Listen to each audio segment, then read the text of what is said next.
الشيطان الرجيم بسم الله الرحمن الرحيم الحمد لله رب العالمين الرحمن الرحيم مالك يوم الدين إياك نعبد وإياك نستعين اهدنا الصراط المستقيم صراط الذين أنعمت عليهم غير المغضوب عليهم ولا الضالين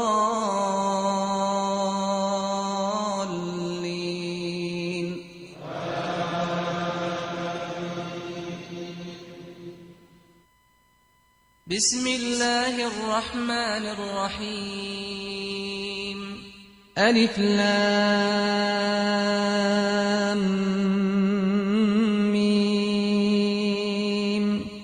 ذلك الكتاب لا ريب فيه هدى للمتقين الذين يؤمنون بالغيب ويقيمون الصلاة ومما رزقناهم ينفقون والذين يؤمنون بما أنزل إليك وما الحمد لله وكفى والصلاة والسلام على أشرف المرسلين وعلى آله وأصحابه ومن والاه.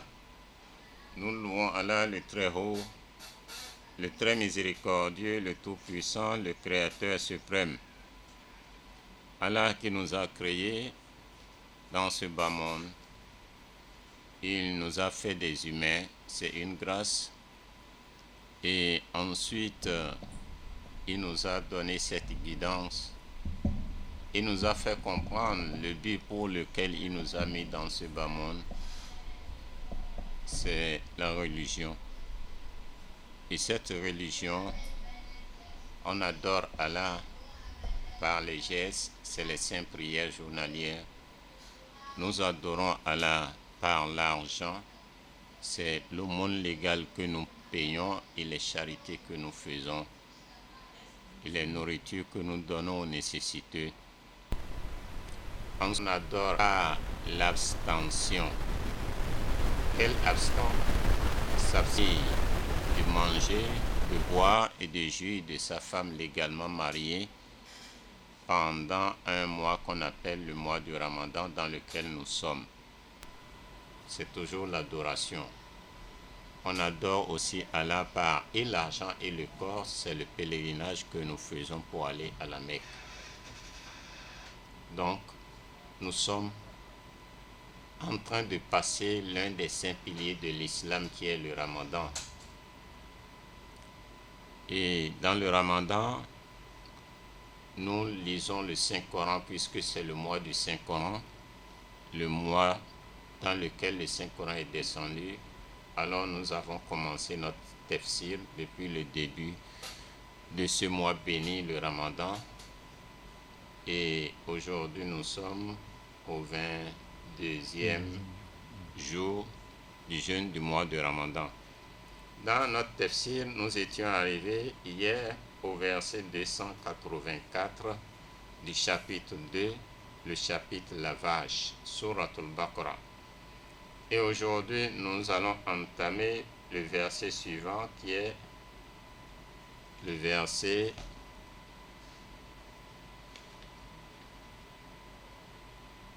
270. Le verset 270. On était arrivé au verset 269. Donc, maintenant, nous allons entamer le verset 270. Bismillah.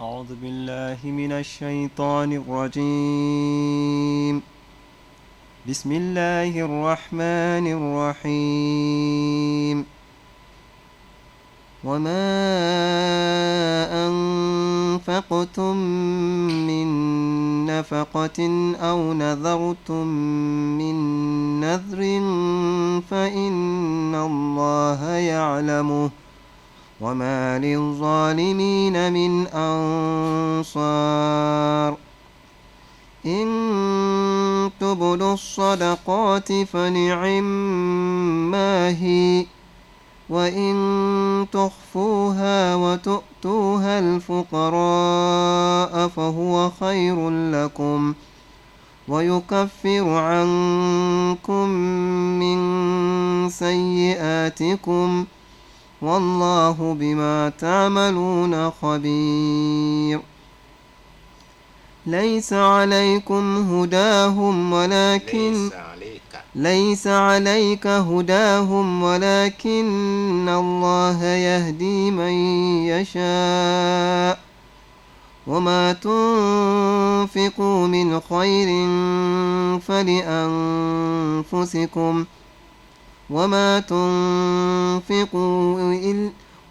تنفقون إلا ابتغاء وجه الله وما تنفقوا من خير يوفى إليكم وأنتم لا تظلمون للفقراء الذين أحصروا في سبيل الله لا يستطيعون ضربا في الأرض يحسبهم الجاهل أغنياء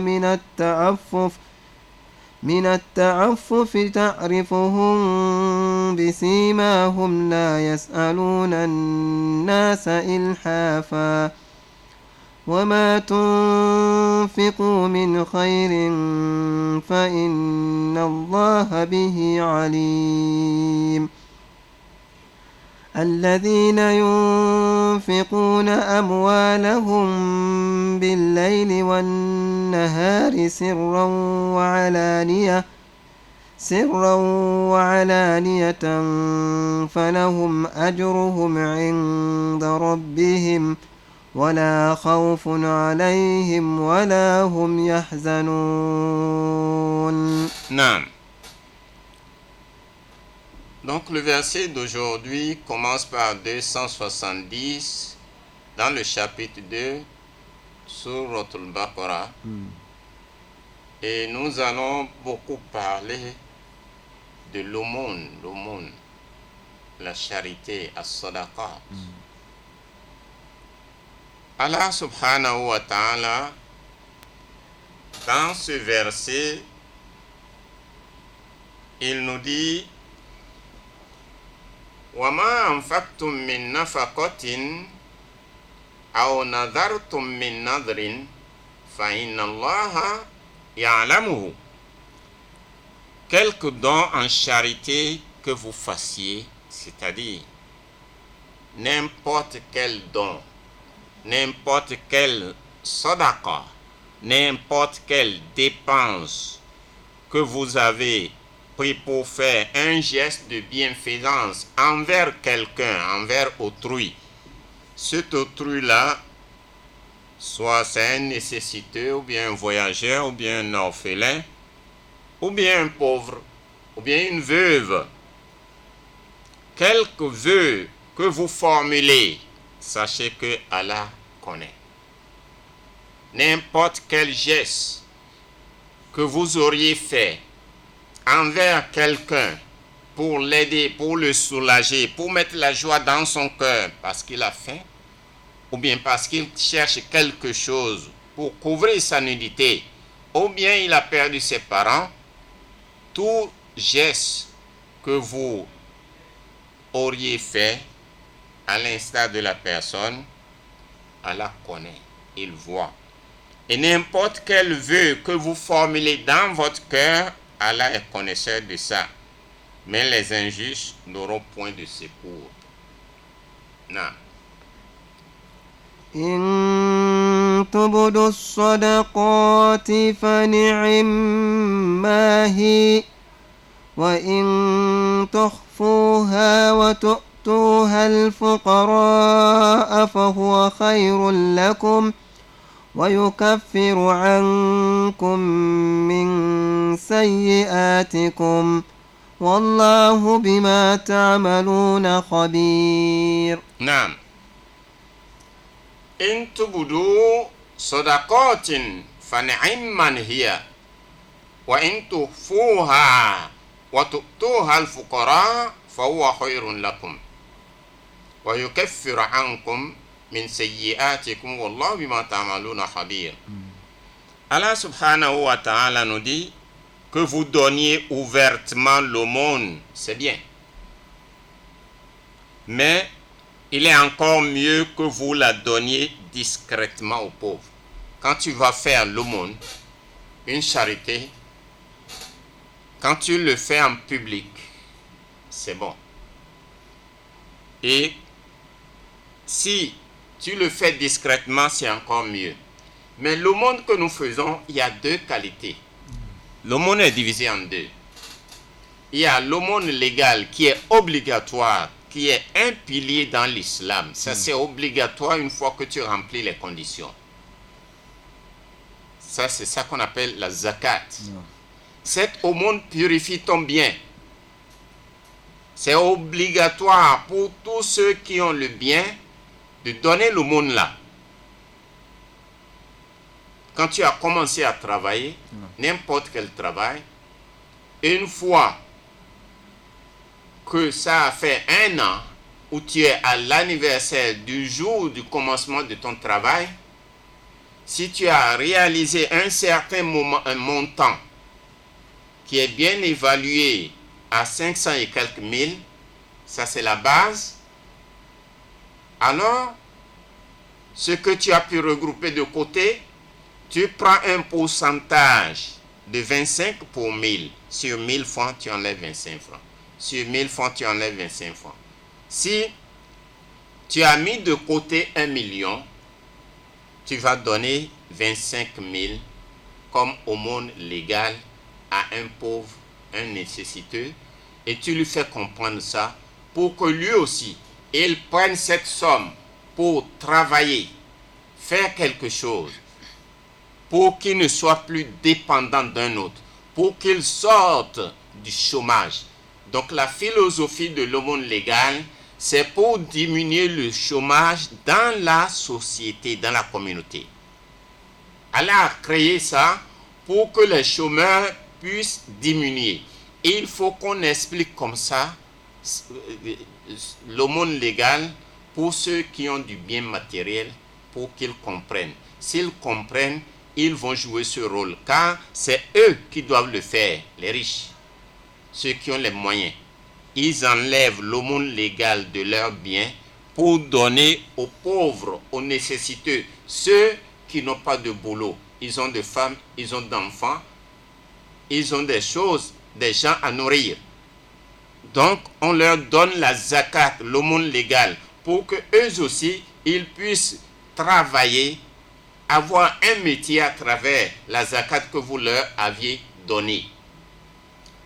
Et de là, eux-mêmes, une autre année, ou bien 2 ans, ou bien 5 ans après, si eux-mêmes ils remplissent les conditions, ils vont donner à un autre. Ainsi de suite, les chômeurs vont diminuer dans la société. C'est ça la philosophie de zakat. Mais malheureusement, beaucoup d'entre nous ne comprennent pas. C'est pourquoi, au lieu que les chômeurs diminuent, les chômeurs ne font que s'augmenter. C'est ça la première partie de l'aumône.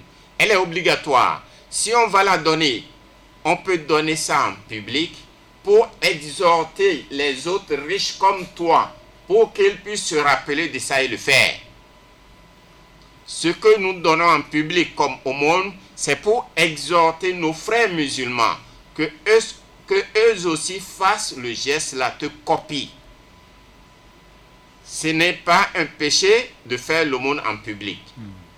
Et ce n'est pas un matu vu de faire l'aumône en public. Mais l'idée qui est là, c'est pour que les gens aussi te copient, voient que telle personne fait l'aumône, moi aussi j'ai le devoir de faire l'aumône puisque j'ai rempli les conditions de payer la zakat. Donc pour payer la zakat, il faut avoir un métier. Il faut que ça fasse 1 an. Et il faut que tu aies le minimum possible qui est au-delà de 500 000 francs. Alors tu peux maintenant payer la zakat. Donc ça là, on peut le faire en public et montrer aux gens pour que les autres aussi puissent emboîter le pas, car nous voulons que les chômeurs diminuent dans la société. Et si on n'explique pas ça à ce chômeur, lui, il peut prendre ça pour aller manger et remplir son ventre, ou bien acheter des vêtements alors qu'il a des vêtements. Donc, il va acheter des choses inutiles, il va encore rester sans évoluer, rester aussi dans le chômage et espérer que tu lui donnes encore une autre année. Explique-lui ça, pour qu'il puisse faire un métier et que lorsque Allah va bénir ce métier, lui aussi va sortir du chômage, alors il va aussi faire sortir d'autres qui étaient dans le chômage comme lui, les faire sortir du chômage. C'est ça la première catégorie.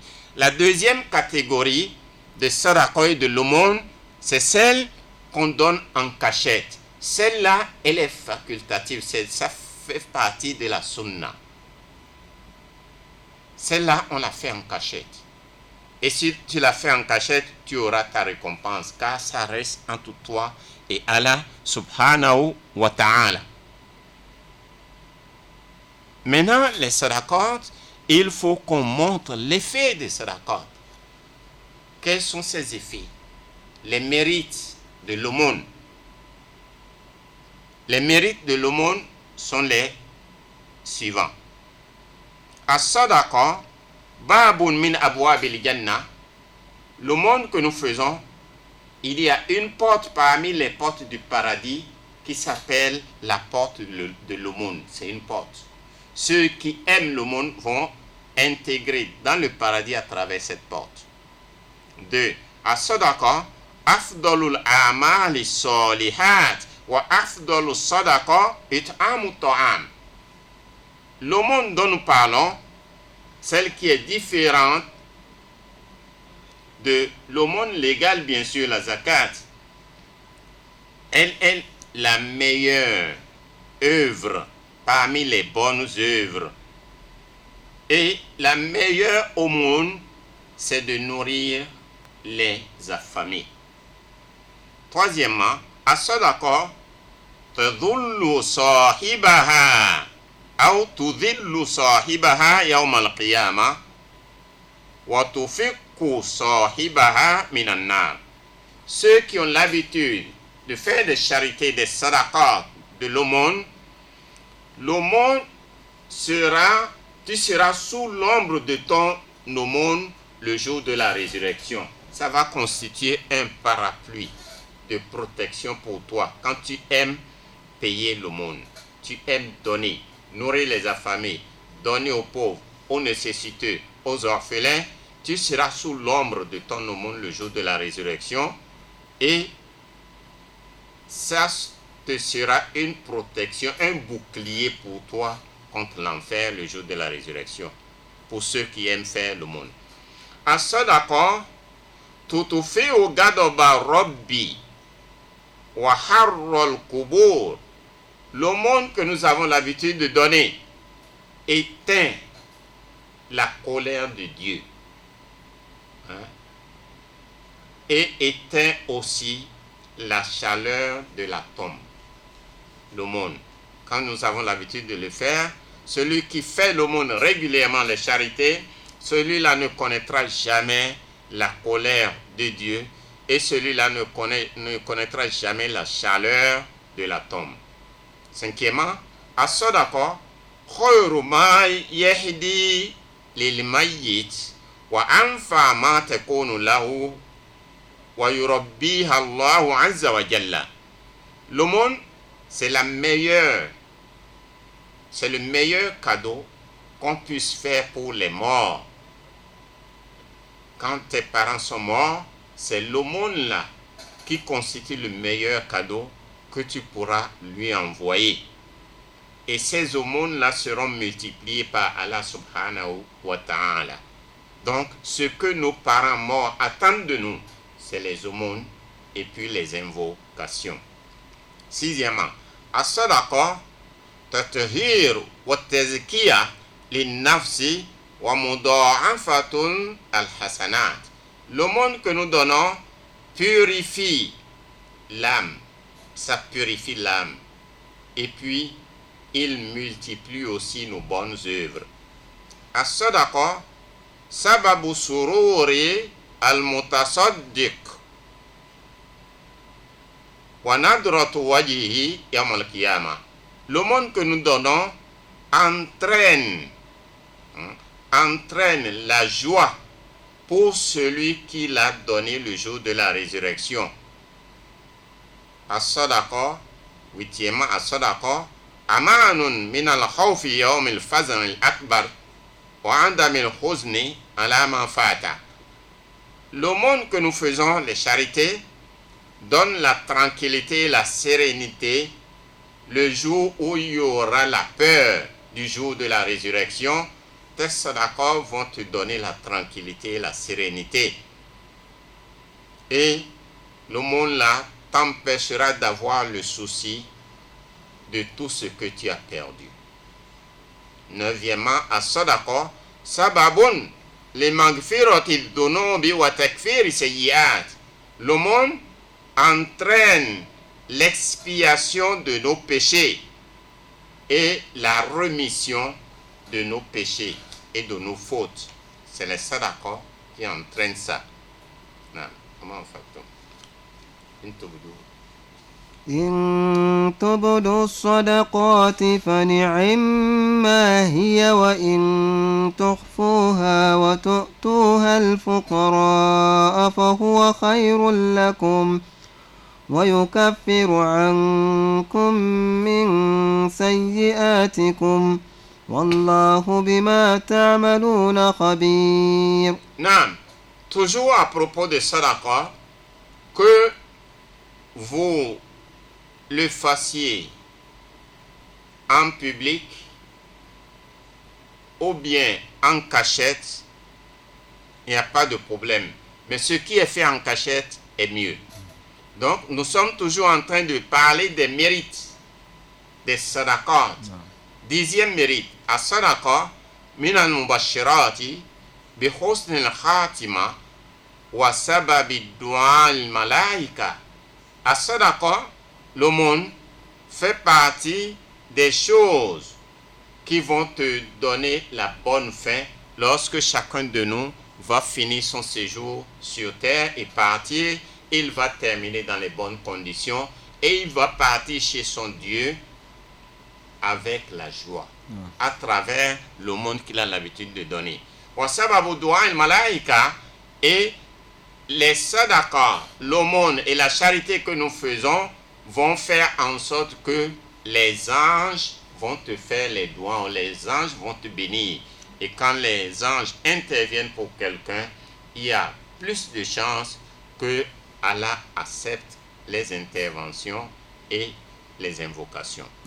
Onzièmement, al-mutasaddiq min khiyari nas.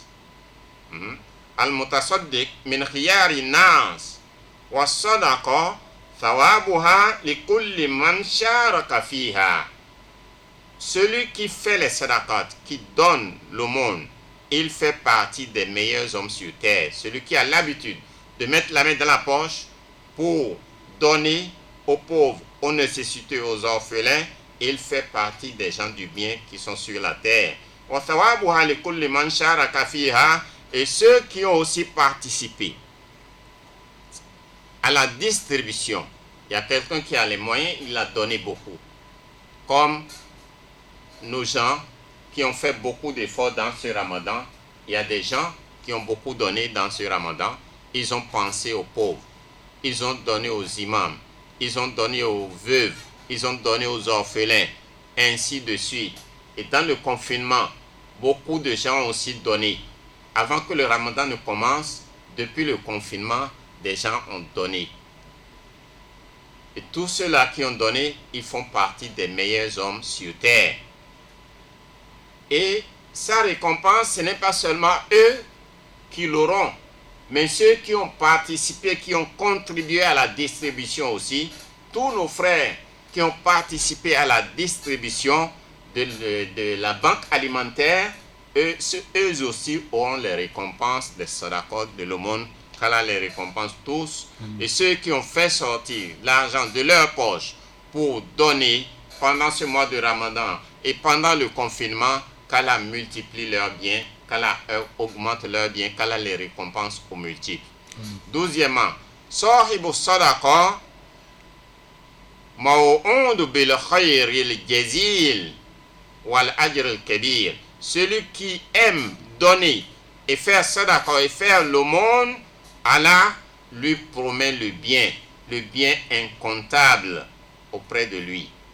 13e, al-munfiquna min sifatil muttaqin wa sadaqa sababu li mahabbati ibadillahi lil mutasaddiq.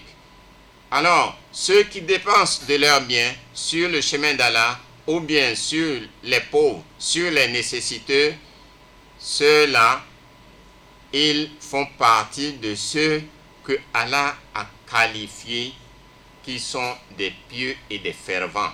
Cet acte-là, c'est l'acte des pieux et des fervents. Et cet acte-là entraîne l'amour d'Allah sur ceux qui ont donné. 14e, as-sadaqa. As-sadaqa, amaratun min amarati al-jud wa alamatin min alamati al-karami wa saha. Donner fait partie des qualités des généreux. Donner, c'est une qualité. Ceux qui donnent là, ils ont cette qualité. Les qualités de ceux qui sont généreux. 15e, as-sadaqa sababun fi istijabati da'wa wa kashfil kurba.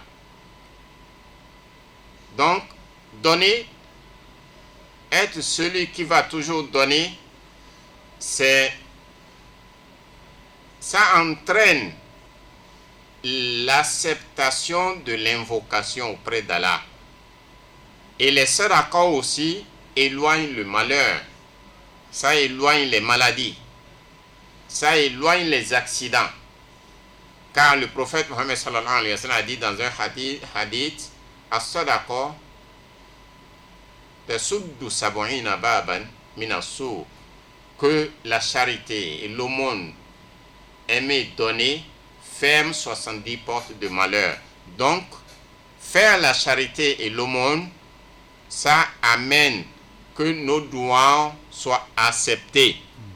Et ça éloigne aussi le malheur d'où il peut provenir.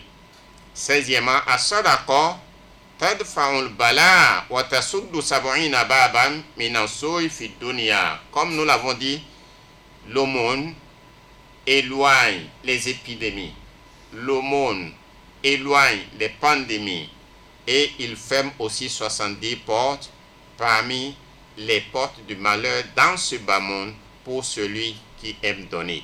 As-sadaqa tazidu fil umr wa tazidu fil mal wa sababu fi rizqi wa nasr.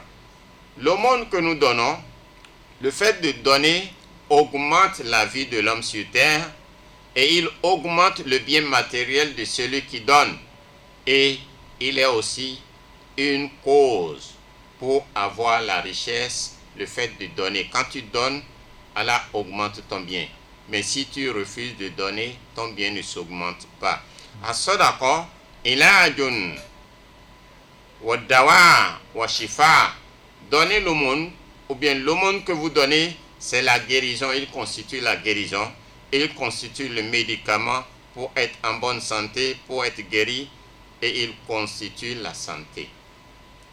19e, as-sadaqa tamna'ul harqa wal garaqa was saraqa wa tamna'u mayyitata su'. L'aumône que nous donnons fait une barrière à l'incendie. Celui qui donne ne va jamais connaître l'incendie. Il fait une barrière à la noyade. Celui qui donne, même tes marchandises que tu commandes et qui viennent par bateau ne seront pas noyées parce que tu aimes donner, tu fais l'aumône. L'aumône empêche le vol, que les voleurs viennent te voler, ça fait un blocage. Watamna'u mayitatasu, l'aumône, le fait de donner l'aumône empêche les morts subites. Et la dernière, la 20e partie, c'est as-sadaqa ajruha la tuhsa wa ajruha thabit walau kanat ala bahaim aw tuyur. L'aumône, le fait de donner l'aumône, sa récompense est éternelle. Même si tu fais l'aumône aux animaux ou aux oiseaux, tu auras la récompense infinie. Donc, nous avons profité de ça, de ce que Allah est en train de dire, car Allah nous exhorte à donner l'aumône. Nous avons ajouté ces détails pour que chacun de nous puisse savoir que Dieu nous a aimés. Dieu veut qu'on vive bien. Dieu veut qu'on soit riche. Dieu veut que chacun soit libre, détenteur de son bien personnel. Dieu ne veut pas que chacun dépende de l'autre à cause de la nourriture ou d'autres choses. C'est pourquoi il nous a recommandé d'être quelqu'un qui va donner. Une fois que tu donnes, tu vas retrouver toutes les récompenses et les mérites de l'aumône que nous venons de citer. Donc, Allah subhanahu wa ta'ala, il nous dit dans ce verset 271 du chapitre 2, où Allah nous dit que vous donniez ouvertement l'aumône, c'est bien, mais il est encore mieux que vous la donniez discrètement aux pauvres. Et nous avons détaillé celui qui donne ça ouvertement. Pourquoi il donne ça ouvertement? C'est pour exhorter les autres aussi à faire comme lui. Et si vous le donnez en toute discrétion, vous aurez aussi votre récompense. Donc, en récompense, cela expie certains de vos péchés. C'est-à-dire, l'aumône que vous donnez, ça expie certains de vos péchés. Et si c'est l'aumône légal, le troisième pilier de l'islam, si c'est l'aumône légal, ça purifie votre bien, ça purifie votre famille. Aucun mal ne va atteindre votre bien et votre bien sera purifié. Allah est au courant de tout ce que vous faites. Allah est au courant de tout ce que vous faites. Wallahu bima ta'maluna khabir. ليس عليك هداهم ولكن الله يهدي من يشاء وما تنفقوا من خير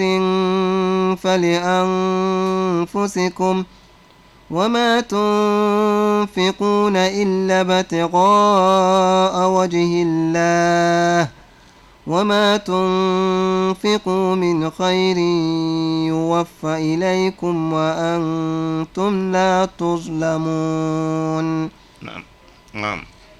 Allah subhanahu wa ta'ala nous dit ليس عليك هداهم ولكن الله يهدي من يشاء وما تنفقوا من خير فلأنفسكم وما تنفقون إلا ابتغاء وجه الله وما تنفقوا من خير يوفى إليكم وأنتم لا تظلمون. Ce verset, Allah subhanahu wa ta'ala nous fait comprendre quelque chose. Mais qu'est-ce qui a été à la cause de la révélation de ce verset? Nous allons d'abord parler de la cause.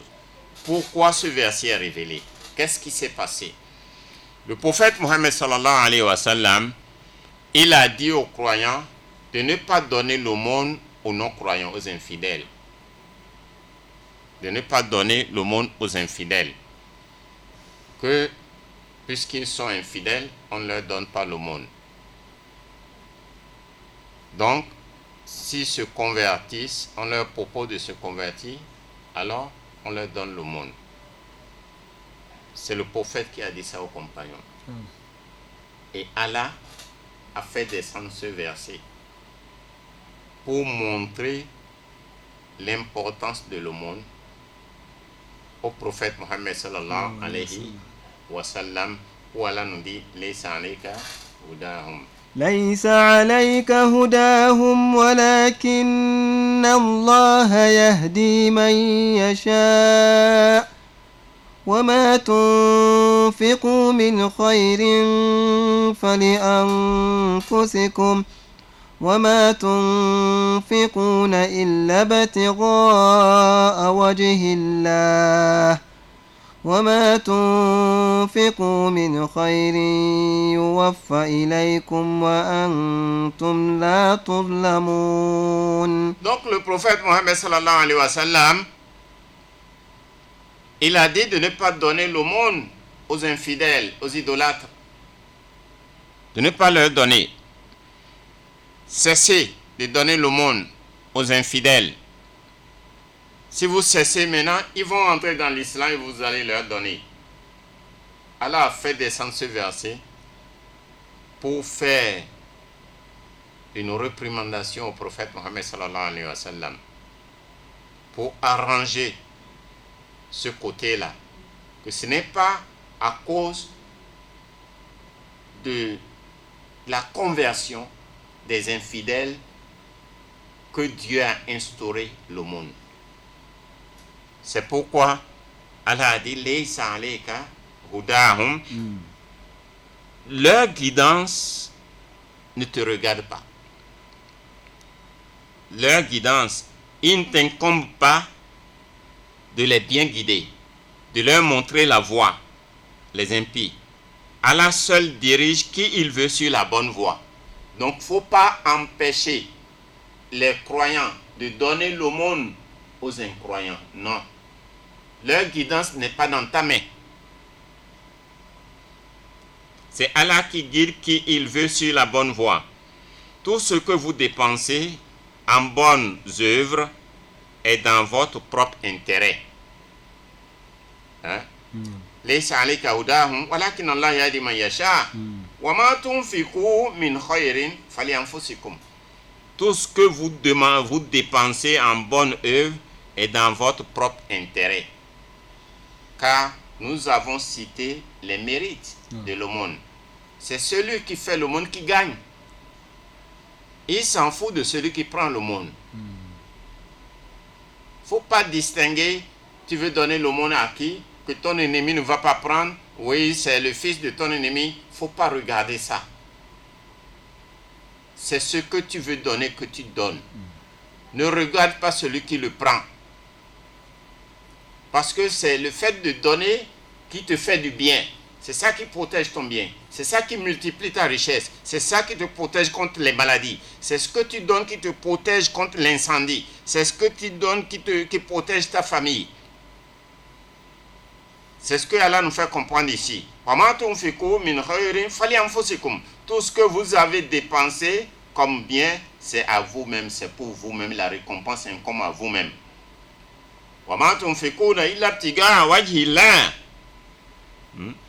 Ne dépensant que pour la face d'Allah. Quand vous dépensez, dépensez pour la face d'Allah, dépensez pour Allah. Quand vous dépensez là, ne soyez pas orgueilleux. Quand vous dépensez là, ne publiez pas. Quand vous dépensez là, ne soyez pas vantard. Vous le faites à Allah. Car tout ce que vous donnez là, ça traverse d'abord la barrière de 70 Satans. Car 70 Satans font tout pour vous empêcher de faire ce geste-là, le geste de donner là. Donc, celui qui donne, il faut qu'on le félicite, qu'on lui fasse le doigt. Parce qu'il a fait un effort sur lui-même. Parce que le Satan fait beaucoup de pression pour nous empêcher de le faire. 70 Satans te font des barrières d'abord. Donc, il faut avoir une foi solide et forte pour pouvoir mettre la main dans la poche et donner aux autres. Donc, Allah salue ceux-là qui donnent et qui pensent aux pauvres, aux affamés, aux nécessiteux, aux vieillards, aux orphelins. Que Dieu les récompense aux multiples. Parce qu'ils font beaucoup d'efforts sur leur foi en donnant. Donc, quand vous donnez là, regardez seulement Allah. Vous cherchez la face d'Allah. Vous ne cherchez pas la face des gens. Quelque dépense en bien que vous fassiez, elle vous sera largement rendue. C'est Allah qui le dit.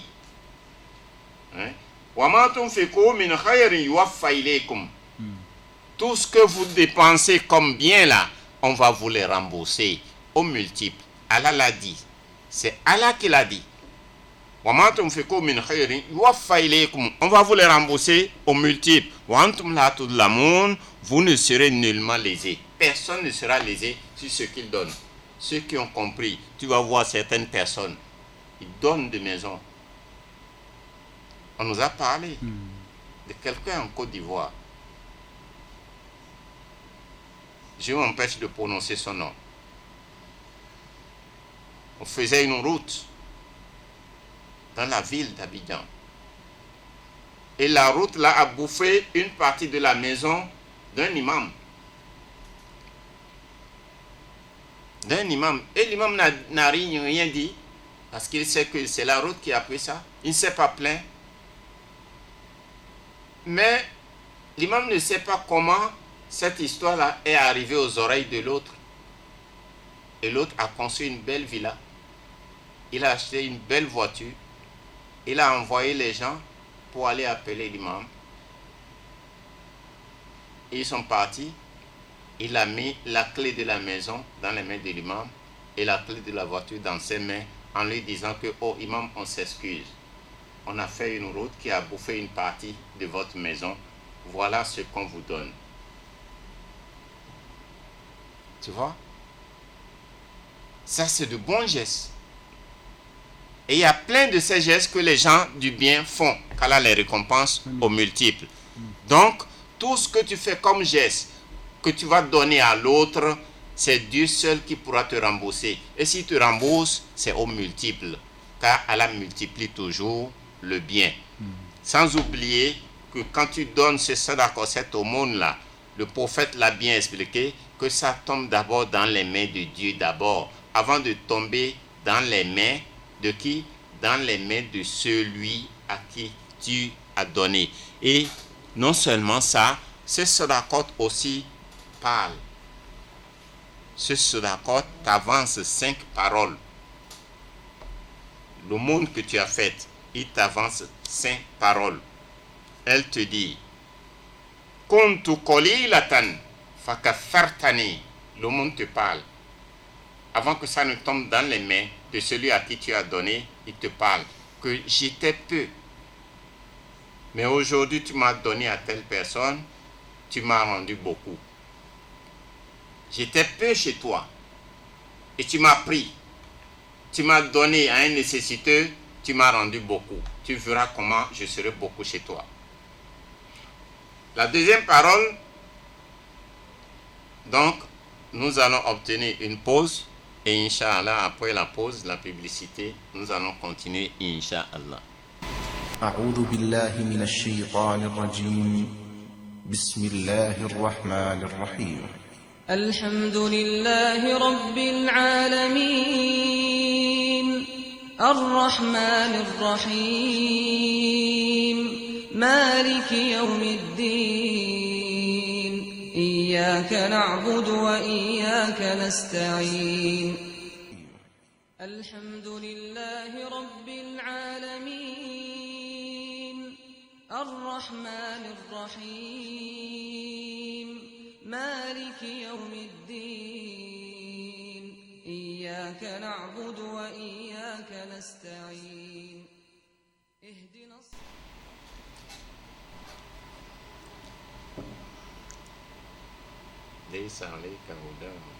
ليس عليك هداهم ولكن الله يهدي من يشاء وما تنفقوا من خير فلأنفسكم وما تنفقون إلا ابتغاء وجه الله وما تنفقوا من خير يوفى إليكم وأنتم لا تظلمون. Donc le verset 272. Le verset 272 où Allah subhanahu wa ta'ala est en train de dire au prophète Mohammed sallallahu alayhi wa sallam, lorsque le prophète interdisait aux croyants de ne rien donner aux mécréants, de ne rien donner aux mécréants, sauf s'ils se sont convertis. Alors Allah a fait descendre ce verset, pour lui dire, laysa alayka hudahum, il ne t'incombe pas de les guider, de guider les infidèles. Allah seul dirige qui il veut sur la bonne voie. Ce n'est pas en leur donnant l'aumône là que tu vas les amener à entrer dans l'islam. Allah a créé l'aumône pas pour que les gens rentrent dans l'islam. La guidance se trouve dans les mains d'Allah. C'est Allah qui change les cœurs. C'est ce que Allah veut faire comprendre au prophète Mohammed sallallahu alayhi wa sallam. Et Allah ajoute que tout ce que vous dépensez en bonne œuvre est dans votre propre intérêt. Et dans votre propre intérêt.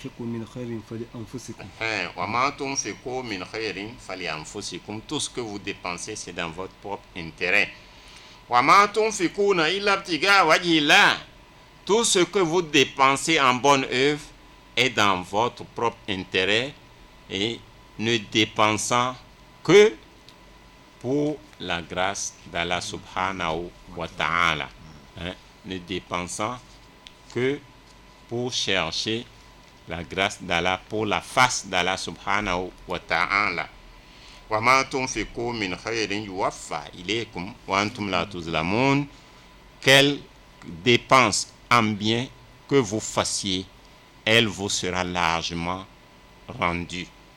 C'est pourquoi nous disons que quand tu donnes cette aumône, cette sadaqa, avant que ça ne tombe dans les mains de celui à qui tu as donné, ça tombe d'abord dans les mains d'Allah.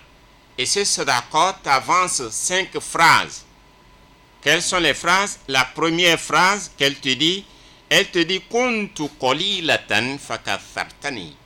J'étais très peu, mais maintenant tu m'as rendu beaucoup. Tu verras comment je vais multiplier tes biens.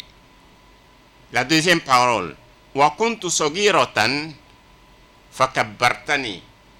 J'étais petit quand j'étais avec toi, mais maintenant tu m'as envoyé chez un nécessiteux, tu verras comment je serai grand. La troisième parole que cette aumône va te prononcer, wa kuntu faniyatan famqaitani. Je n'existais pas, mais le fait que tu m'aies donné à un nécessiteux, un pauvre, un orphelin, maintenant tu verras comment je vais exister en ton bien et pour toi. Je vais éloigner tes maladies, guérir tes maladies. Je vais éloigner les malheurs, l'incendie, tout ça là, je vais éloigner ça en toi. Car je n'existais pas, mais le fait de me donner à un pauvre, un malade pour qu'il se guérisse, tu verras comment je vais maintenant prendre existence et venir à ton secours.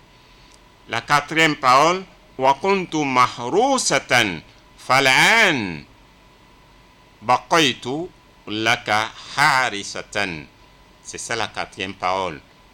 Cette aumône-là va te dire que tu me gardais, tu étais mon gardien. Mais maintenant, dès que tu m'as donné à un nécessiteux, aux orphelins, aux veuves, aux voyageurs, alors je deviens maintenant ton protecteur. C'est moi qui vais maintenant protéger ta famille, tes biens. Et la cinquième parole que le monde là va te dire, wa kuntu aduwan fa ahbabtani. J'étais ton ennemi. Mais aujourd'hui, dès que tu m'as donné à un nécessiteux, je vais devenir ton ami. Car ce que tu gardes et qui est le surplus chez toi, que tu préfères garder par avarice, c'est ça qui va détruire ton bien. Donc c'est un ennemi quand tu ne donnes pas. Mais quand tu donnes, il devient un ami. Donc chaque fois qu'on dépense, ça ne diminue pas. Parce que tu as dépensé à cause d'Allah, tu as pensé aux autres pour les mettre à l'aise, tu verras comment ça sera multiplié en toi. Ça fait partie des biens que Allah subhanahu wa ta'ala nous a recommandé de faire. Donc la sadaqa que nous faisons, c'est des biens qui sont recommandés. Da'u mardakum bis sadaqa. Le prophète Mohammed sallallahu alayhi wa sallam a dit, guérissez vos maladies en faisant des sadaqa. Donc tous ceux qui donnent, Allah multiplie toujours quand ils donnent. Non. للفقراء الذين أحصروا في سبيل الله لا يستطيعون ضربا في الأرض يحسبهم الجاهل أغنياء من التأفف تعرفهم بسيماهم لا يسألون الناس إلحافا وما تنفقوا من خير فإن الله به عليم. Allah subhanahu wa ta'ala nous dit dans le verset suivant, le verset 273 du chapitre 2 Surat al-Baqarah, Allah nous dit lil fuqara alladhina usiru fi sabilillah. Tu donnes ça à qui? Tu donnes et vous donnez cette aumône aux pauvres qui sont traqués en raison de leur foi, c'est-à-dire ceux qui sont là en raison de leur foi, ils s'occupent de la religion. Ils sont là pour travailler pour la religion. Ils s'occupent de la religion.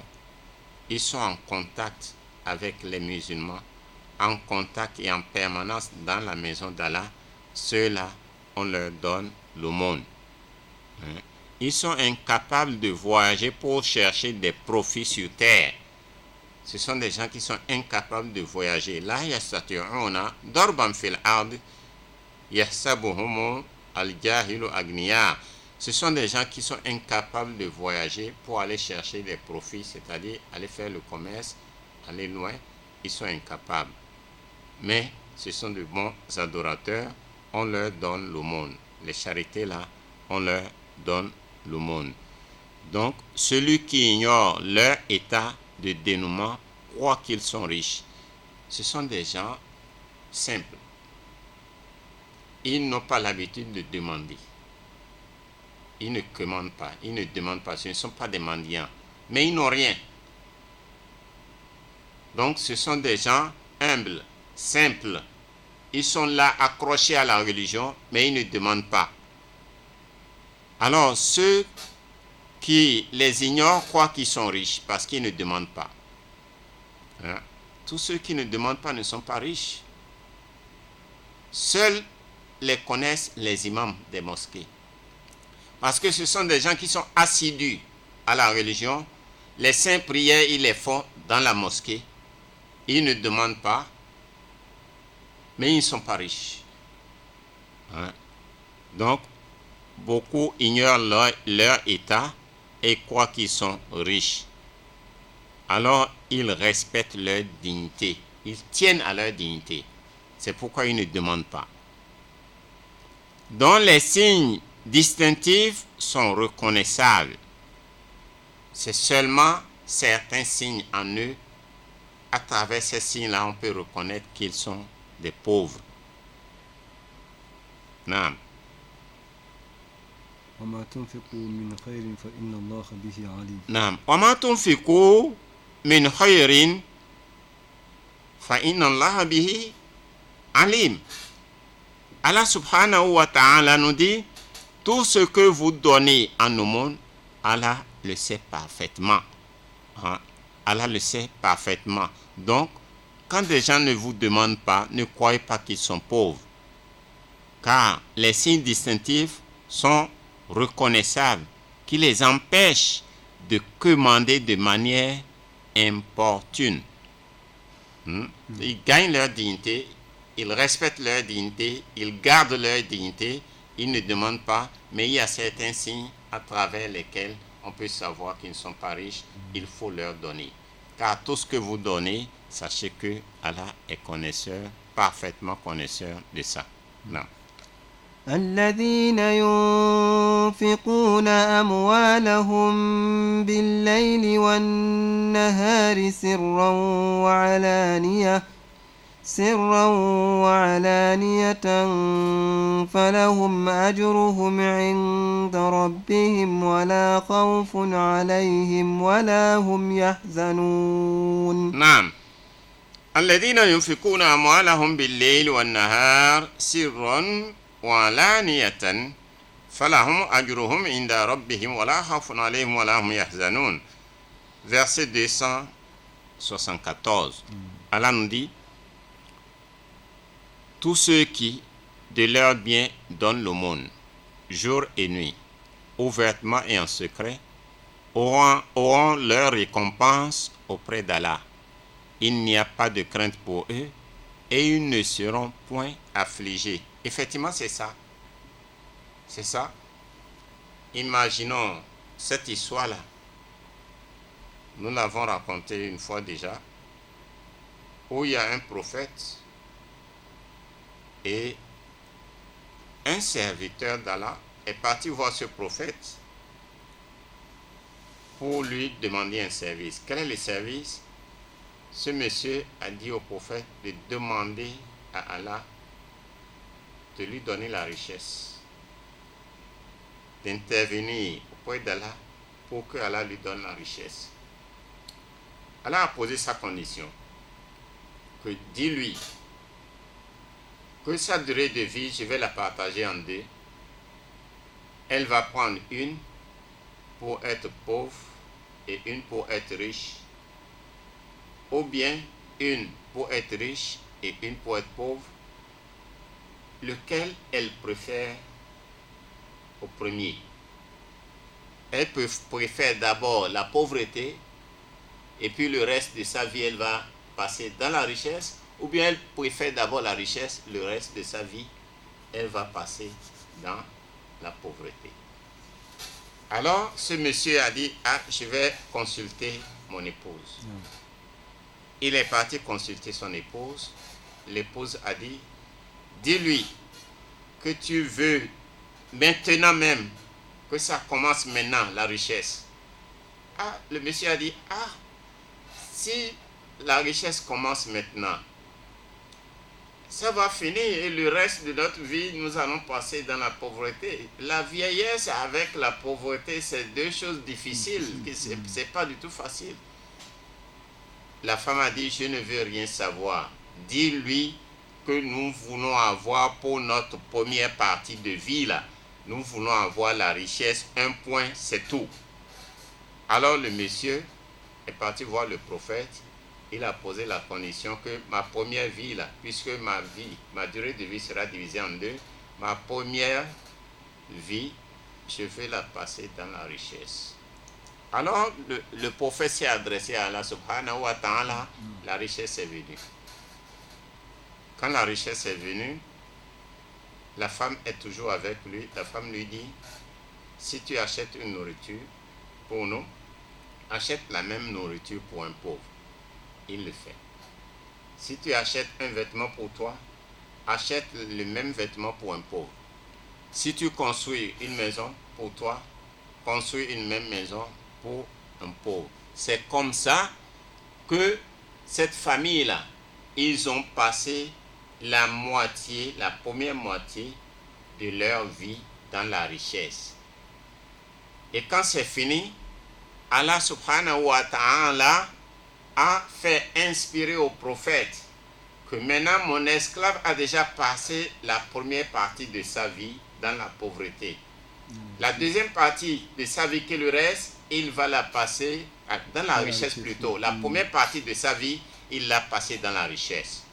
La deuxième partie de sa vie maintenant, il va commencer à la passer dans la pauvreté.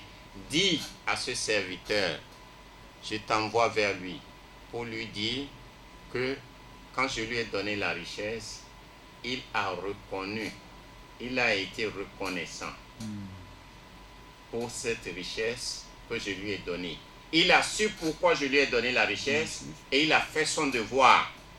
Chaque fois qu'il achète quelque chose pour lui, il achète pour un pauvre. C'est à cause de ça que je rends tout le monde riche, pour qu'il pense aux pauvres. Et comme il le fait déjà, au lieu qu'il passe la deuxième partie de sa vie dans la pauvreté, il continue toujours avec la richesse jusqu'à la fin de sa vie. Tu as vu? C'est comme ça la richesse. Quand Dieu te donne la richesse, c'est à cause des pauvres. Et tu commences par les pauvres qui sont autour de toi d'abord. avant d'aller loin. Si tu as la connaissance, c'est à cause de ceux qui ne connaissent pas. Tu mets ta connaissance à leur disposition, n'importe quelle connaissance, n'importe quel savoir. Tu mets ça à la disposition de ceux qui ne connaissent pas. Si tu as la force physique, c'est à cause des faibles que Allah t'a octroyé cette force physique. Si tu as des relations, c'est à cause de ceux qui n'ont pas les relations. Mais malheureusement, beaucoup de gens ne savent pas pourquoi Allah leur donne le bien. Ils croient que c'est leur intelligence, c'est leur compétence, ou bien c'est leur savoir-faire, ou bien c'est leur force physique qui les a fait acquérir ce bien. Alors ils se trompent, et quand ils mettent l'avarice dans leur bien, ça part pour toujours et ils le regrettent. Et maintenant ils accusent un oncle quelque part, une vieille tante, ainsi de suite. Et ils se méfient de tout le monde. Et d'autres, ça rentre dans la dépression quand ils perdent leur bien. Pourquoi? Parce que eux, leur horizon de savoir est limité dans ce bas monde. S'ils pensent à l'au-delà, s'ils pensent à Allah, et ils méditent et cherchent à savoir pourquoi Allah m'a rendu riche, c'est pour que je pense aux autres. Ils vont faire comme ce monsieur qui a demandé que Allah le fasse riche.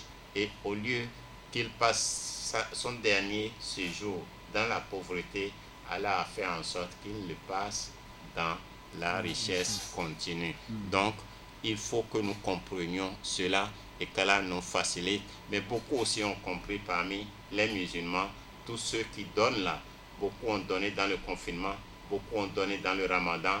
Nous remercions tous ceux-là qui nous envoient du bien, qu'Allah les récompense et qui pensent toujours aux autres, qu'Allah multiplie leur bien. Nam. الذين يأكلون الربا لا يقومون إلا كما يقوم الذي يتخبطه الشيطان من المس ذلك بأنهم قالوا إنما البيع مثل الربا وأحل الله البيع وحرم الربا فمن جاءه موعظة من ربه فانتهى فله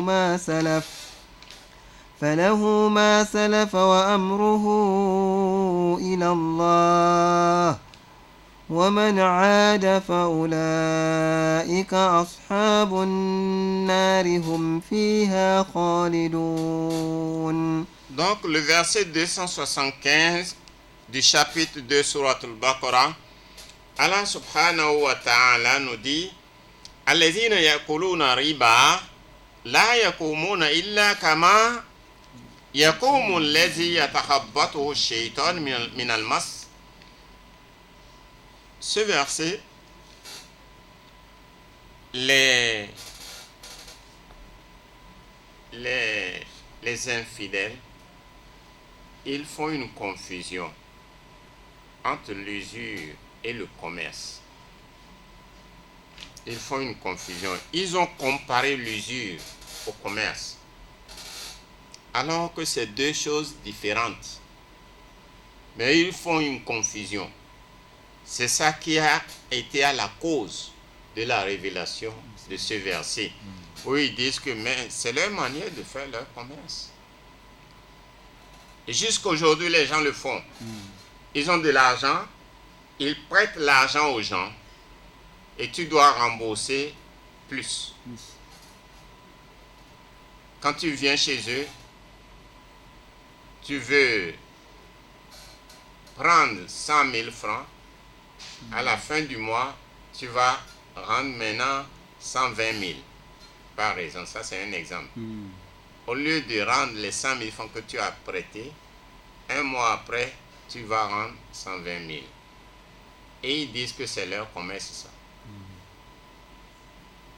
C'est l'usure. Celui qui peut apprendre, il est en faute. Il a fait l'usure. Celui qui est assis et qui donne, qui emprunte, il fait l'usure. Tout ça là, c'est interdit en islam. Mais c'est maintenant tellement fréquent dans la ville, partout maintenant. Et il faut qu'on fasse comprendre aux gens ce que Dieu a dit. à propos de ça. C'est l'usure, c'est interdit. C'est interdit. Ce n'est pas bon de prêter de l'argent aux gens et de prendre maintenant plus. Et si la personne ne trouve pas, le surplus là s'accumule. Celui qui vient te voir, qui dit prête-moi l'argent, c'est parce qu'il a un problème. Tu as encore aggravé son problème en lui disant je vais te prêter, mais à la fin du mois tu ajoutes 20 000. Tu as multiplié ses problèmes. Tu lui as rendu encore la vie difficile. Sans le savoir. Donc les 100 000 qu'il a pris là, il est parti, peut-être c'est son enfant qui est malade. Même les 100 000 là ne lui ont pas suffi pour acheter les médicaments et payer les frais de l'hôpital. Et voilà que 30 jours après, il doit te rendre 120 000. Tu lui as créé encore d'autres problèmes. 30 jours, c'est pas loin. L'enfant n'est pas encore guéri. Tous les médicaments ne sont pas encore achetés. Alors, la fin du mois vient, tu ne le trouves pas pour venir payer. Un autre mois arrive. Au lieu qu'il t'amène 120 000, tu lui demandes maintenant 140 000. Parce que chaque fin du mois, il doit avoir une majoration de 20 000. C'est pourquoi Dieu a dit, ce que vous êtes en train de faire là, ce n'est pas le commerce, c'est rendre la vie difficile aux nécessiteux, aux pauvres. Vous êtes en train de compliquer la vie aux autres. Vous n'êtes pas en train de leur faire du bien. C'est pourquoi c'est appelé usure. Le musulman ne doit pas nuire à son frère musulman. C'est de là où Dieu a dit que c'est l'usure. Donc Allah subhanahu wa ta'ala, dans ce verset 275, il a dit allazina yakuluna riba la yakumuna illa kama yakumu lazi, n'est-ce pas, c'est ça, non? C'est ça, oui. Kama yakumu lazi yatahabbatu shaytan min al-mas. Par contre, ceux qui se nourrissent de l'usure ne se relèveront de leur tombe qu'en chancelant. En chancelant, ça veut dire ceux qui ont été touchés par le démon. Leur démarche convulsive, leur démarche convulsive sera pareille à celle d'un possédé par les démons. Le jour qui seront ressuscités dans leur tombe, ils seront ressuscités comme celui qui convulse, c'est-à-dire celui qui a été touché par le démon à cause de l'usure qu'ils ont fait dans ce bas monde. N'ont-ils pas affirmé que l'usure était comme le négoce, comme le commerce? Parce que ceux-là, avec le prophète Mohammed sallallahu alayhi wa sallam, ils ont dit ça au prophète Mohammed sallallahu alayhi wa sallam, que c'est le commerce, c'est leur commerce. C'est ça qui a fait que le verset là est descendu pour corriger leur mentalité. Ils ont confondu l'usure au commerce. Ce n'est pas bon. Or, Allah autorise le négoce et interdit l'usure. Allah autorise le commerce. Si tu vas faire le commerce, le montant que tu as, tu achètes et tu pars vendre et tu as ton bénéfice. Mais prêter l'argent aux gens et prendre le surplus lorsque la personne va te rembourser, ce n'est pas le commerce, c'est l'usure. Celui qui s'en abstient, obéissant à l'ordre venu de son Seigneur, aura son passé absous et son sort relevé d'Allah. Celui qui n'a pas pratiqué l'usure, c'est ça qu'on appelle le riba en arabe, c'est l'usure. Tu n'empruntes pas et tu ne prêtes pas. Et tu n'indiques pas même l'endroit où on fait ça aux gens. Tu n'as rien de loin ou de près en rapport avec l'usure, alors tu es sauvé. ton passé sera bon et tes péchés seront absous.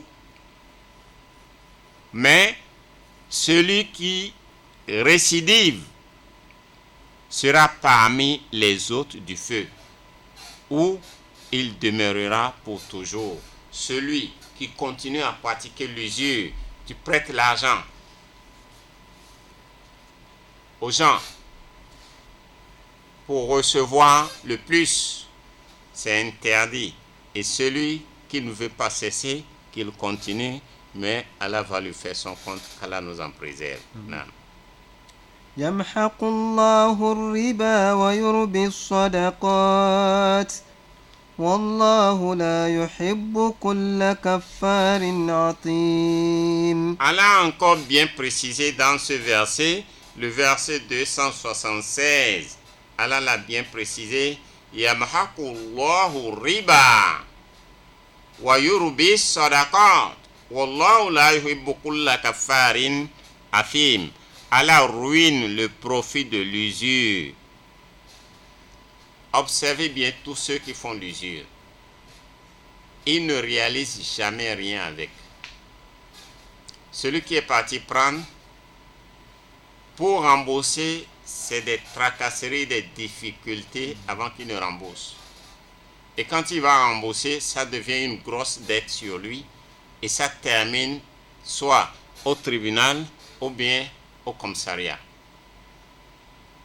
Cela montre que Allah l'a ruiné. Tout ce qu'il veut faire avec l'argent qu'il est parti chercher pour prêter à cause de l'usure là, il ne réussit même pas ça. Ça ne donne pas une bonne chose. Parce que Allah n'a pas mis sa bénédiction dans cette usure là. Ça n'a pas donné de profit. L'usure ne profite jamais. Et celui qui est là, c'est lui qui donne. Il en pointe aux gens. Lui aussi, vous l'observez, tous les intérêts qu'il reçoit, ça ne donne rien, il ne réalise rien.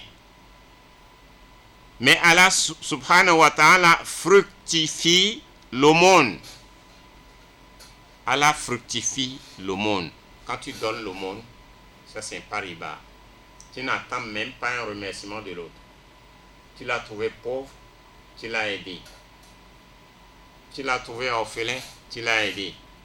Tu l'as trouvé veuve, tu l'as aidé. Il est voyageur, tu l'as aidé. L'aide là, c'est toi qui vas recevoir les récompenses de toutes parts. Car l'aide que tu as apportée à ton frère là, tu as fait un prêt à Allah. Et quand on prête à Allah, on reçoit des remboursements aux multiples. Allah déteste tout infidèle endurci dans l'impiété et le péché. Non. إن الذين آمنوا وعملوا الصالحات وأقاموا الصلاة وآتوا الزكاة لهم أجرهم عند ربهم ولا خوف عليهم ولا هم يحزنون. Allah subhanahu wa ta'ala nous dit dans le verset 277 du chapitre 2 Surat al-Baqarah, Inna allazina amanu, ceux qui croient. Inna, certes. Allah a dit ça avec une assurance, avec une évidence, une sûreté. Certes. Inna allazina amanu, certes, ceux qui croient en Allah. Et quand ils croient, Allah ne s'arrête pas. Wa amilu solihat. Allah ajoute toujours wa amilu solihat. Ceux qui croient et font de bonnes œuvres. Toujours les versets comme ça viennent avec les deux actions. Quand Allah parle de ceux qui croient, Allah ajoute en même temps et qui font de bonnes œuvres. Donc les deux actions se suivent. Vous n'allez jamais les trouver séparées. Car croire, c'est à l'intérieur, dans le cœur.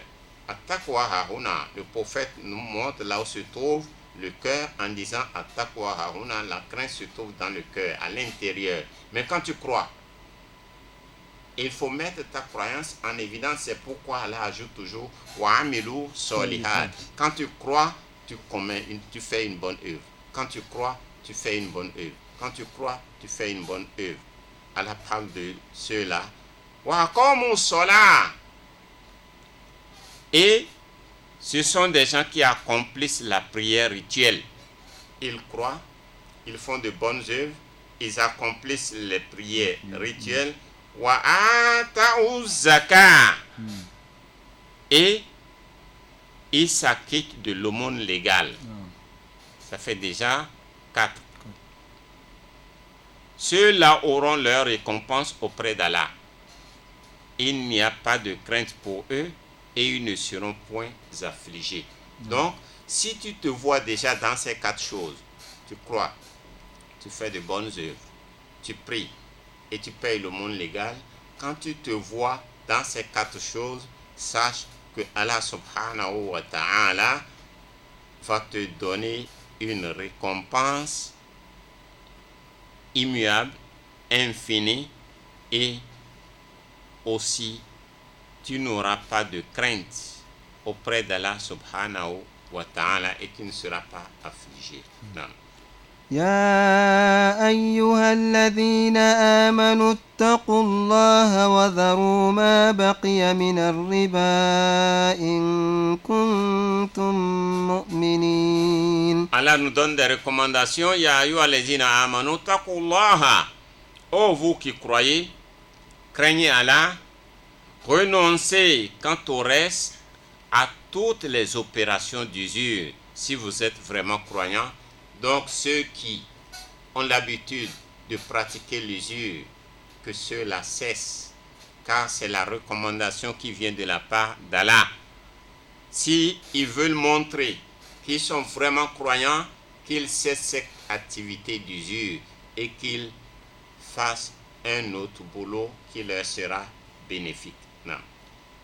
فإن لم تفعلوا فأذنوا بحرب من الله ورسوله وإن تبتم فلكم رؤوس أموالكم لا تظلمون ولا تظلمون. Naam. Dans le verset 279, Allah subhanahu wa ta'ala nous dit فَإِنْ لَمْ تَفْعَلُوا.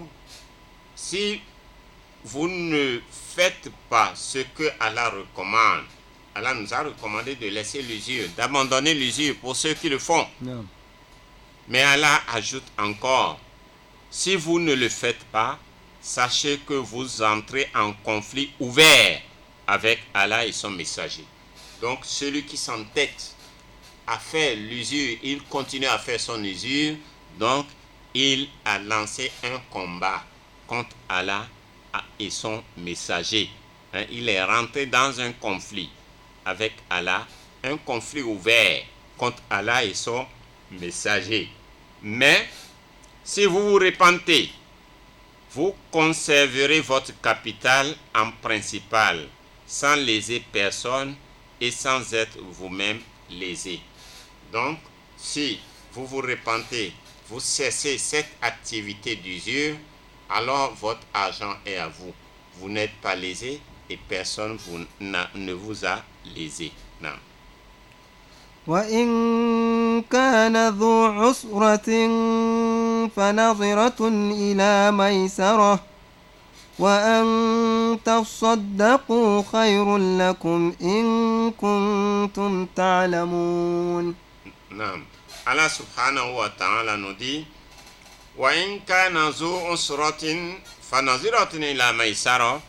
Si votre débiteur, c'est-à-dire celui qui vous doit de l'argent, s'il se trouve en difficulté de payer ce qu'il vous doit, attendez qu'il soit dans de meilleures conditions pour rembourser ce qu'il vous doit.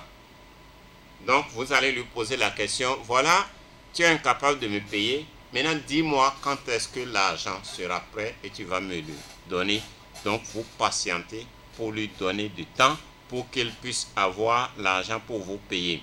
Si vous lui consentiez une remise charitable, ce serait encore mieux pour vous si vous saviez. Donc, il est en difficulté.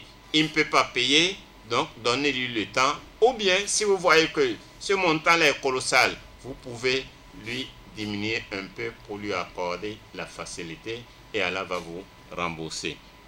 واتقوا يوما ترجعون فيه إلى الله ثم توفى كل نفس ما كسبت وهم لا يظلمون. Et Allah subhanahu wa ta'ala nous dit pour nous avertir, واتقوا يوما ترجعون فيه إلى الله, sachez qu'un jour vous allez retourner vers Allah. Craignez ce jour-là. Craignez ce jour-là. Craignez ce qui se passera ce jour, le jour où vous allez retourner vers Allah, où chacun recevra le prix de ses actes sans que personne ne soit lésé. Donc nous allons obtenir une pause, Inch'Allah.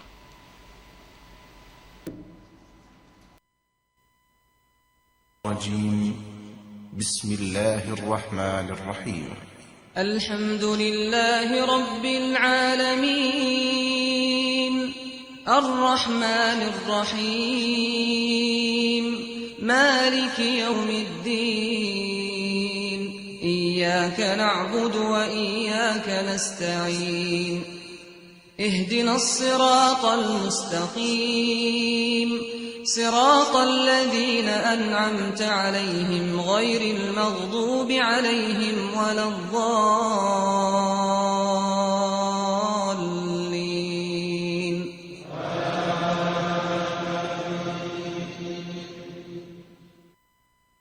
بسم الله الرحمن الرحيم ألف لام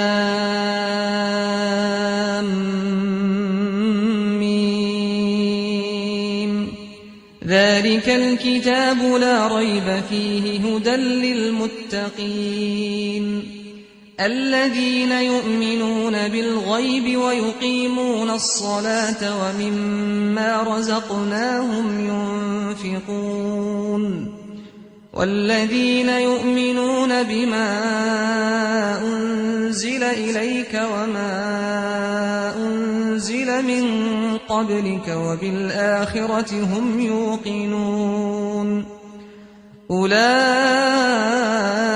على هدى من ربهم وأولئك هم المفلحون إن الذين كفروا سواء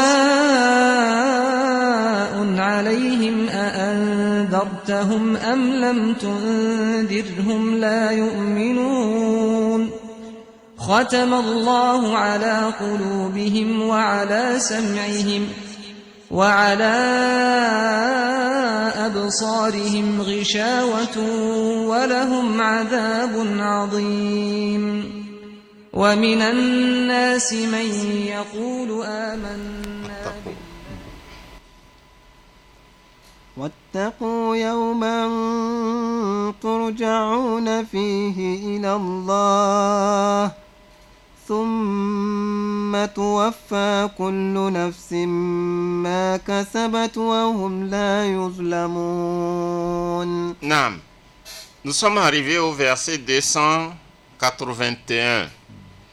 Ce verset, c'est un verset qui travaille en généralité. Il s'adresse à tout le monde en général.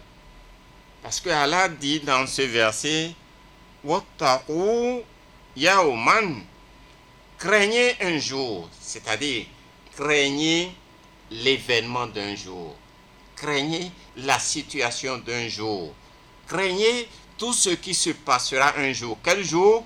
Yawma turja'una fihi ila Allah, le jour où vous serez ramenés à Allah. Mais on sera ramené à Allah comment? Qu'est-ce qui va se passer le jour-là? Qui connaît? Mais quand le Coran décrit le jour-là, personne n'a le cœur tranquille. Même si tu adores Allah, celui qui adore Allah, qui se méfie des péchés, qui est très obéissant, pieux, craint le jour-là. À plus forte raison, ceux qui commettent les péchés. Wattaqu yawman turja'una fihi ila Allah. Redoutez aussi le jour où vous serez ramenés à Allah. Quel jour? thumma tuwaffa kullu nafsin ma kasabat. Le jour où chacun recevra le prix de ses actes. Le jour où chacun va recevoir le prix de ses actes sans que personne ne soit lésé. Turja'una fihi ila Allah thumma tuwaffa kullu nafsin ma kasabat wa hum la yudlamun. Tout ce que tu auras fait. Ce verset, même si tu ne peux pas mémoriser le Coran par cœur, ce verset, il faut avoir ça en présent dans ton cœur. Ce verset te permettra de ne pas oublier ton devoir dans ce bas monde. Ce verset te permettra de penser toujours à Dieu à chaque instant dans tes actes. Ce verset te permettra de diminuer ta haine que tu as envers les autres. Ça te permettra de diminuer ta méchanceté. Si tu étais quelqu'un qui aime le mensonge, tu vas abandonner le mensonge. Si tu étais quelqu'un qui aime l'escroquerie, en ayant le cœur dans ce verset, tu vas abandonner le mauvais acte. Si tu étais aussi quelqu'un très obéissant à Allah, le verset là va encore vibrer ton cœur et va te faire ramener encore au repenti. Malgré que tu ne commets pas les péchés, tu seras très proche du repenti. Car le verset, c'est un verset qui est utile à tout le monde. Et il n'est pas seulement utile dans le Ramadan, il est utile à chaque seconde, parce qu'à chaque seconde, avec les clins d'œil, on commet les péchés. Avec les paroles, on commet les péchés. Avec nos ouïes que nous entendons, on commet les péchés. Avec nos mains, nous commettons les péchés. Avec nos pieds, nous commettons les péchés. Mais il faut avoir ce verset en présence dans ton cœur. Wattaqu yawman turja'una fihi ila Allah. Craignez le jour que vous serez ramenés à Allah subhanahu wa ta'ala. Que tu sois riche, tu seras ramené à Allah subhanahu wa ta'ala. Que tu sois pauvre, tu seras ramené à Allah subhanahu wa ta'ala. Et sachant que le plus riche, c'est un prophète, le plus pauvre, c'est un prophète. Donc, il n'y a pas une richesse que tu auras et qui va t'empêcher d'adorer Allah, car le plus riche, qui est un prophète Suleiman, sa richesse ne l'a pas empêché d'adorer Allah. Donc, tu n'as aucun argument le jour de la résurrection à dire devant Allah à propos de ta richesse, en disant que c'est ta richesse qui t'a empêché d'adorer Allah. Si tu es le plus pauvre, sache que le prophète Isa, Jésus, est plus pauvre que toi, mais sa pauvreté ne l'a pas empêché d'adorer Allah subhanahu wa ta'ala quand il était sur terre. Donc, tu n'as pas d'argument, malgré ta pauvreté, tu n'as pas d'argument à avancer devant Allah pour justifier ton manquement à l'adoration devant Allah subhanahu wa ta'ala. Crains ce jour-là. Si tu as des biens, n'importe quel, si tu es quelqu'un qui a la personnalité ou bien des postes sociaux, sache qu'il n'y a pas un poste social qui va dépasser le poste que Allah a confié à ses prophètes, à ses messagers, à ses élus. Et malgré ça, même les prophètes ont craint ce jour-là. Donc, craignons le jour-là. Wattaqu yawman turja'una fihi ila Allah thumma tuwaffa kullu nafsin ma kasabat. Et chaque âme va rendre compte de ce qu'il a fait. Ce que nous avons posé comme acte, tu vas rendre compte. Si tu es un connaisseur, ce que tu as fait de ta connaissance, tu vas rendre compte. Si tu es riche, comment tu as acquis ta richesse et comment tu l'as dépensée, tu vas rendre compte le jour-là. Si tu es pauvre, ta pauvreté, est-ce que tu as eu la patience pour supporter, pour ne pas envier le riche? Tu vas rendre compte le jour de la résurrection. Si tu es père de famille, comment tu as élevé ta famille, ta femme, tes enfants? Est-ce que tu leur as recommandé d'adorer Allah? Tu leur as montré l'adoration, tu leur as montré le Seigneur, tu vas rendre compte là-bas le jour de la résurrection. Si tu as été quelqu'un qui a été employé, tout ce que ton patron t'a confié, est-ce que tu as gardé et tu as remis le dépôt? Tu vas rendre compte là-bas. Si tu es un enfant, as-tu obéi à tes parents pour chercher la bénédiction des parents? Car la bénédiction des parents entraîne la bénédiction d'Allah. La satisfaction des parents entraîne la satisfaction d'Allah. Et de même, le courroux et la nervosité des parents entraînent la nervosité d'Allah. Est-ce que tu as été bienfaisant envers tes parents? Là-bas, tu vas rendre compte. ثم توفى كل نفس ما كسبت. Tu as été l'épouse. Est-ce que tu as été l'épouse de confiance dans le foyer de ton mari? Tu vas rendre compte là-bas le jour de la résurrection. L'époux, est-ce que tu as fait ton devoir envers ta femme? Tu vas rendre compte là-bas le jour de la résurrection.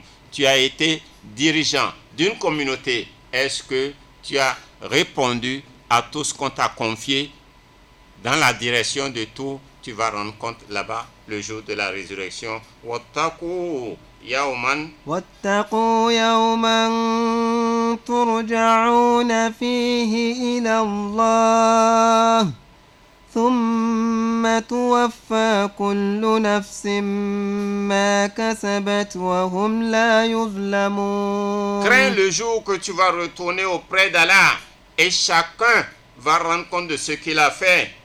Et Allah subhanahu wa ta'ala a terminé ce verset en disant وَهُمْ لَا يُظْلَمُونَ. Et personne ne sera victime de l'injustice. Il n'y a pas d'injustice là-bas. L'injustice s'arrête dans ce bas monde parce qu'il est riche. Alors, à cause de sa richesse, il va pratiquer l'injustice. Le pauvre a toujours tort, le faible a toujours tort. Mais ça n'arrive pas là-bas. Personne ne sera victime de l'injustice. Tout ce que tu dois, tu vas rembourser. Tout ce qu'on te doit, on va te les restituer le jour de la résurrection. Donc, l'injustice n'existe pas le jour de la résurrection. Qu'Allah nous pardonne, qu'il pardonne à tous nos parents, qu'Allah améliore la santé et augmente les biens du reste de la communauté, qu'Allah le protège, qu'Allah protège sa famille, qu'Allah l'assiste dans toutes ses tâches, ainsi que toutes les autorités du Gabon, qu'Allah les protège, qu'Allah leur fasse du bien, qu'Allah les assiste dans leurs tâches, sans oublier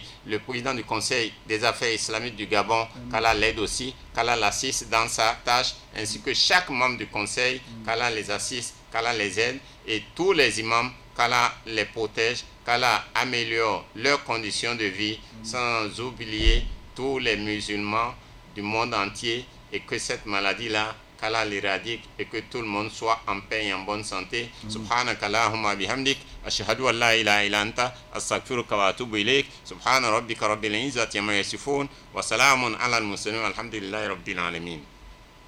أعوذ بالله من الشيطان الرجيم بسم الله الرحمن الرحيم الحمد لله رب العالمين الرحمن الرحيم مالك يوم الدين إياك نعبد وإياك نستعين اهدنا الصراط المستقيم صراط الذين أنعمت عليهم غير المغضوب عليهم ولا الضالين